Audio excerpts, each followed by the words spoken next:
Welcome back to another episode of Positive Solutions for Life. I'm your host, Peggy Meyer. Today's episode is for anyone who started the year strong, but somewhere along the way, the spark faded. We're 3 weeks into January, or whenever you're listening to this, and I want you to pause for a moment and check in with yourself. Have your enthusiasm, motivation, or excitement for the new year started to wane? Has daily life crept back in? Are routines back to normal? Are you looking at your goals, your vision board, or your word of the year if you have them? Are you taking steps towards the life you said you wanted? Are you checking in with the people who are meant to keep you accountable? If you answered no to any of those questions, I want you to hear this clearly. There is nothing wrong with you. You're not behind, you're not failing, and you are absolutely not a quitter. This isn't a problem. It's just a moment that calls for a reset. So often, when motivation fades, we pile on shame. We tell ourselves we should be doing better. We compare our progress to others. We question whether we're disciplined enough or strong enough. And let me tell you, just let that go. Put it down. You don't need to start over. You don't need to throw out your goals or your dreams. You don't need a brand new plan. What you need to do is to recalibrate and to anchor back into your why. You need to revisit those goals and look at your vision board again. Remember your word of the year and ask yourself, what is one small step I can take today? And start there. But that's not the only thing. Taking action is important, but let's be honest. There are moments when action alone won't carry you. There'll be days when quitting feels so much easier, when discouragement is louder than hope, when your inner critic has the megaphone. And that's exactly where today's practice comes in. Today, we're talking about emotional purpose cards, which can be a lifeline when you feel like giving up or you are super discouraged. I first learned about emotional purpose cards from sisters Jenny Duncan and Shelley Haisman, who were guests on this podcast last year. So check out episode 207 from July 25th of last year entitled Mastering Your Mindset. Their book was released at the end of December. Yeah, they kind of gave a little sneak peek on that episode, and it's titled, Wait, did I say that? Faith, Mindset, and Why Your Words Matter is the name of their book. But also, I'll have the link in the show notes below. So I'm in the process of reading this book, and the emotional purpose cards, kind of came back to me. And it was in one of the chapters I had just finished reading, and they had mentioned it on my podcast. And this is where they share, they learned this, and this was from their college years when they worked for Southwestern, which is a company that sold books door to door. So they hired college kids in the summer to go door to door selling books. And before they left for their summer assignment, they had to attend the company's sales school. And one of the tools that they were required to create was something called emotional purpose cards. And so we're going to go through that today. I don't know exactly if this is the way that they had to, or they learned how to create them, but this is what I took away from reading that section in their book and from their podcast episode with me, but also just throwing in my own you know, direction of why things matter, why you set goals, and to remind ourselves of those. And I felt like the emotional purpose cards is a perfect fit for this. So these are small note cards or a piece of paper that are filled with quotes, affirmations, and reminders of why they were doing what they're doing. So it's going to be reminding you of why you started, why you chose these goals, these dreams, these desires for the year.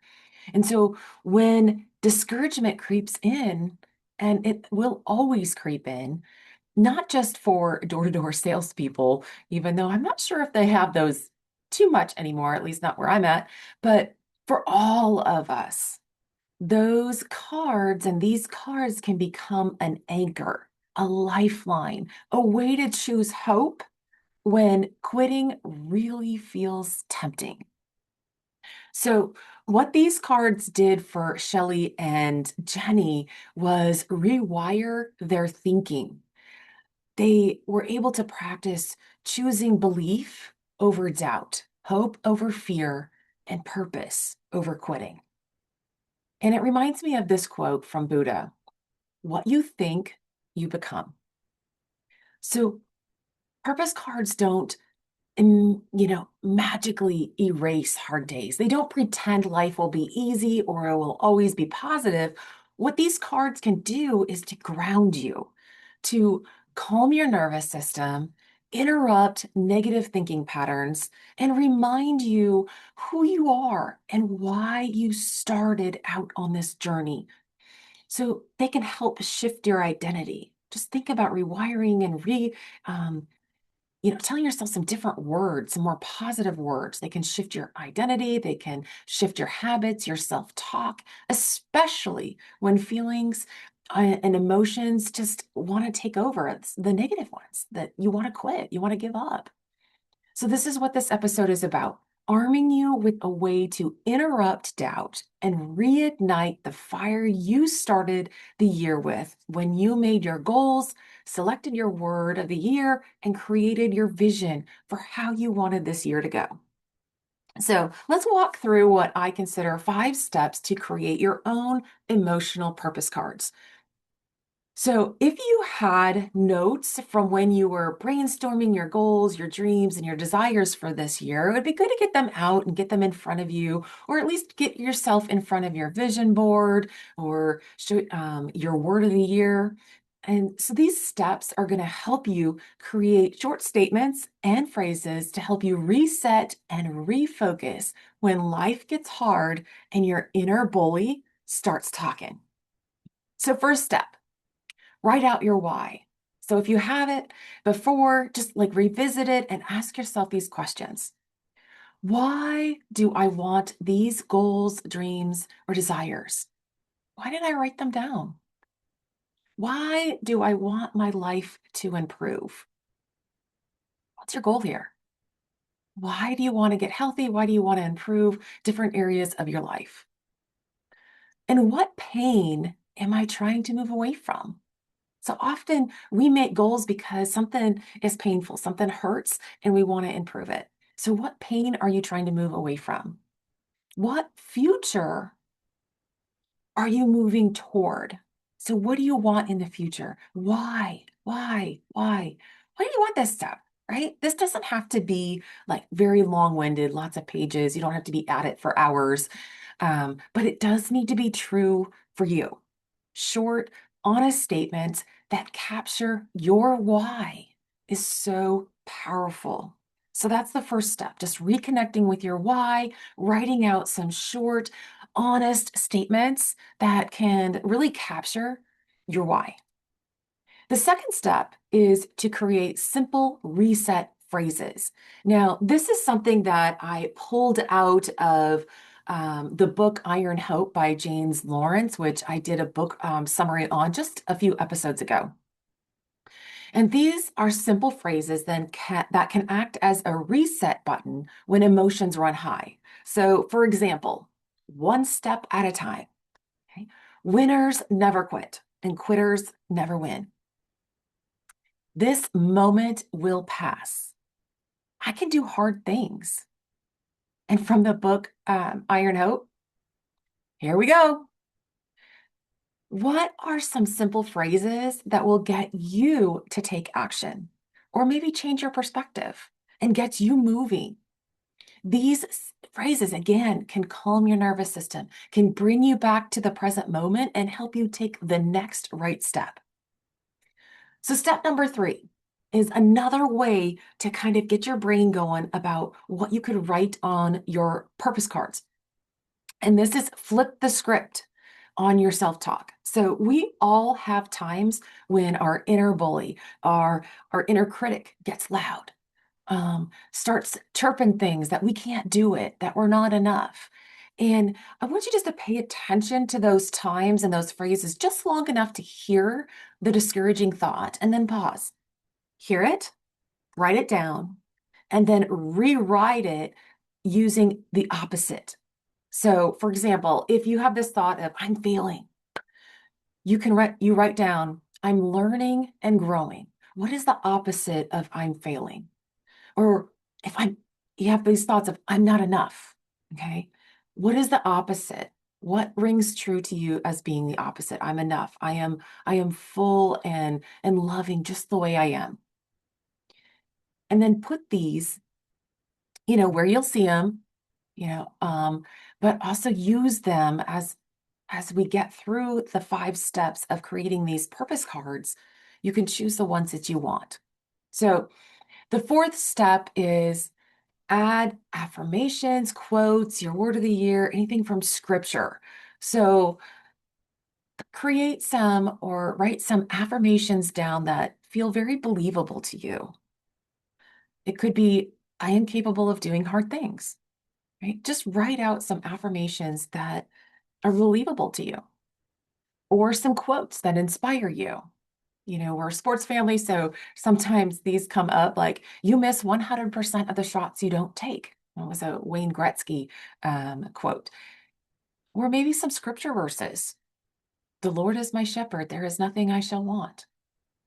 So finding some affirmations, some quotes and scripture that really kind of speak to you, that kind of can lift you up out of a time that's, a little bit dark, a little bit discouraged, that you want to give up.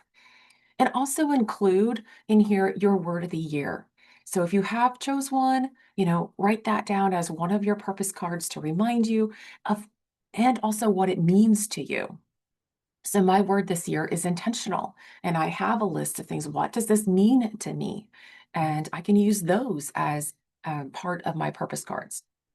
And so these cards should feel really like encouragement from a friend, a trusted friend, but not pressure, but just something to lift you up. And so now step 5 is review and use them. So review all the ones that you have written down from, your looking at step 1 when we wrote out your why, and creating just simple reset phrases, or anything that you wrote down on flipping the script from negative to more of a positive self-talk, your affirmations, your quotes, your word of the year that you have written down. So kind of have them all out.